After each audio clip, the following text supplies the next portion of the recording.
Bonjour à toutes et à tous, je suis Christophe Courtois de NXO. Je suis ravi de vous retrouver pour cette nouvelle émission du NXO Tech, le podcast de NXO consacré à la gestion du changement en entreprise. Notre but est de partager avec vous en 10 minutes les informations et les bonnes pratiques essentielles concernant la thématique des infrastructures digitales, de la communication, de la collaboration, de la relation client, de la cybersécurité et des services IT. Aujourd'hui, je vous propose d'évoquer un sujet d'actualité dont on parle beaucoup, les enjeux de la conduite du changement en entreprise. Et pour échanger sur le sujet, j'ai le plaisir d'accueillir Karine Bourg, évangéliste de la conduite du changement chez NXO France. Bonjour Karine, et pour commencer, je te propose de te présenter. Parfait, merci Christophe. Donc Karine Bourg, moi je suis Solution Manager chez Enixo France et je suis en charge de l'accompagnement du changement, de l'adoption des usages et de la Customer Experience chez Enixo France. Très bien, merci. Alors, pour démarrer, et pour commencer par le début, quelle définition peux-tu me donner de la conduite du changement? Bien, alors je dirais tout d'abord que la conduite du changement, c'est pas une opération de communication auprès des collaborateurs pour faire accepter un changement dans l'entreprise.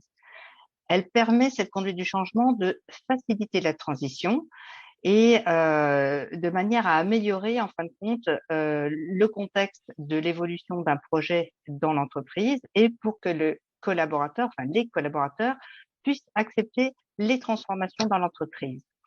Donc, c'est vrai que la conduite du changement, c'est une approche qui doit être structurée, pragmatique, avec des véritables acteurs du changement qui sont les collaborateurs.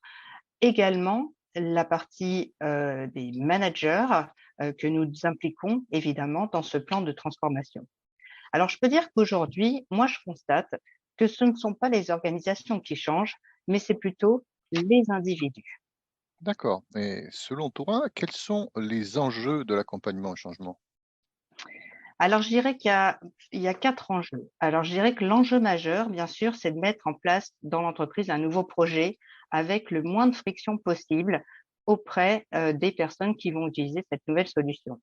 Donc, c'est avant tout une dimension humaine qui va permettre aux entreprises de résoudre à la fois des problématiques organisationnelles et de pouvoir s'adapter donc à des solutions technologiques. L'accompagnement va permettre de tirer tous les bénéfices et d'apporter évidemment de nouvelles opportunités, de nouvelles manières de travailler en entreprise. Mais il y a également 3 enjeux importants qui sont bien sûr économiques pour pouvoir réduire les coûts qui vont être liés à cette transformation. Le troisième enjeu qui serait psychologique, c'est-à-dire pour limiter les risques d'incompréhension et de démotivation, voilà, des employés. Et puis, je dirais sociologique pour éviter toute crise interne, bien sûr, qui peuvent impacter l'ensemble des collaborateurs et qui se trouvent dans les différents services. Très bien. Donc, sur les trois enjeux dont tu nous as parlé, deux d'entre eux semblent très liés à l'humain. Pourquoi? Alors, parce que l'humain, je vais dire en introduction que, comme je disais tout au début de notre interview, que ce ne sont pas les organisations qui changent, donc les individus. Alors pourquoi? Alors c'est vrai que le mode de travail, la crise du Covid a engendré énormément de modifications dans le rythme du travail. Donc c'est vrai que leurs rôles ont changé de nos collaborateurs, leur flux de travail également, tous les processus dans lesquels ils sont impliqués, leur comportement, leur mentalité et même leur identité au sein de l'organisation ont été impactés justement par cette crise sanitaire. Donc, ça a fait ressortir bien sûr une disparité entre les organisations en termes de digitalisation parce que tout le monde n'était pas prêt.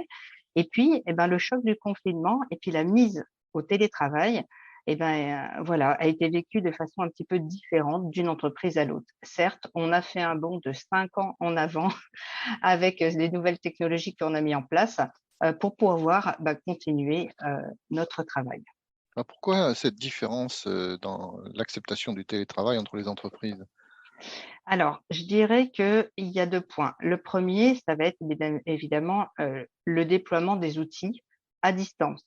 C'est vrai que du jour au lendemain, on nous a demandé de faire du télétravail et puis de s'adapter avec les nouveaux outils qu'on allait mettre en place. Donc, c'est vrai qu'il y a eu déjà cette première étape.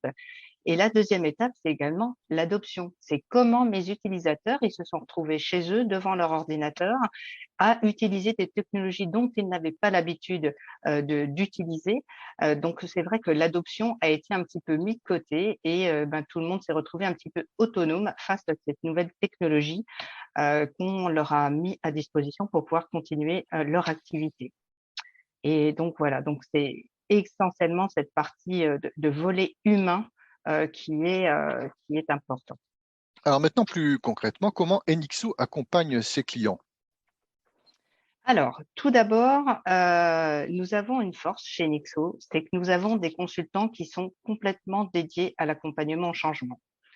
Alors, c'est vrai que on accompagne nos clients déjà dans la phase d'avant-vente pour bien déterminer les besoins de nos clients et puis bien se poser avec le client et trouver la meilleure des trajectoires pour pouvoir faire évoluer les usages dans l'entreprise. Et puis, ça permet également d'avoir un interlocuteur unique. Donc, on travaille toujours en binôme avec un chef de projet parce que voilà, le chef de projet va mettre en place la solution et puis là, le consultant en accompagnement au changement, lui, ça va lui permettre en fin de compte d'être beaucoup plus réactif dans le déroulé de toutes ces étapes d'accompagnement tout au long du projet. Donc, en amont, c'est-à-dire avant le déploiement, pendant le déploiement et après le déploiement. Bien sûr, si on prend du retard, ce serait pénalisant pour la rentabilité de l'entreprise. Alors dans ce contexte, quelles sont les étapes que Enixo met en œuvre pour accompagner les entreprises? Alors, je parlais des 3 phases avant, pendant, après, mais nous avons, nous, 4 étapes majeures. La première, c'est de pouvoir garantir l'adoption. Donc, pour pouvoir garantir l'adoption, c'est de pouvoir construire des spécifications fonctionnelles pour répondre aux besoins et aux exigences, bien sûr, de chaque organisation. Ensuite, c'est d'appuyer le changement, c'est-à-dire faire adhérer les collaborateurs et embarquer toute l'entreprise, c'est-à-dire capter l'attention, bien sûr, c'est primordial de présenter le projet dans sa globalité, de pouvoir donner le contexte et l'esprit, en fin de compte, où souhaite amener l'entreprise, l'entreprise aux collaborateurs, et puis d'expliquer les fonctionnalités qui vont être proposées, qu'est-ce qui va changer dans ma vie de demain pour pouvoir embarquer l'ensemble des collaborateurs. Et puis l'adoption qui, bien sûr, permet de favoriser l'autonomie, surtout les solutions que nous allons mettre en place dans l'entreprise. Et puis l'optimisation qui va nous permettre, en fin de compte, de piloter l'adoption du cycle de vie de la solution avec l'évolution des usages tout au long du parcours des collaborateurs. Voilà. Et puis, voilà, cette étape, elle consiste bien sûr à faire évaluer de manière périodique et proactive l'usage métier que l'entreprise fait de la solution. Très bien. Alors pour finir, et selon ton expérience, comment les prestations d'accompagnement du changement évoluent compte tenu du foisonnement des nouveaux outils technologiques et en particulier en cette période d'avènement du travail hybride? Alors, je dirais que c'est vrai que le rythme s'accélère énormément aujourd'hui. Il faut faire preuve d'agilité, de flexibilité, qui vont être 2 axes essentiels. C'est vrai que les nouvelles technologies aujourd'hui, elles impliquent de nouveaux usages qui se mettent à jour très régulièrement, hein. 1 fois par mois, on a toujours des évolutions majeures sur les solutions.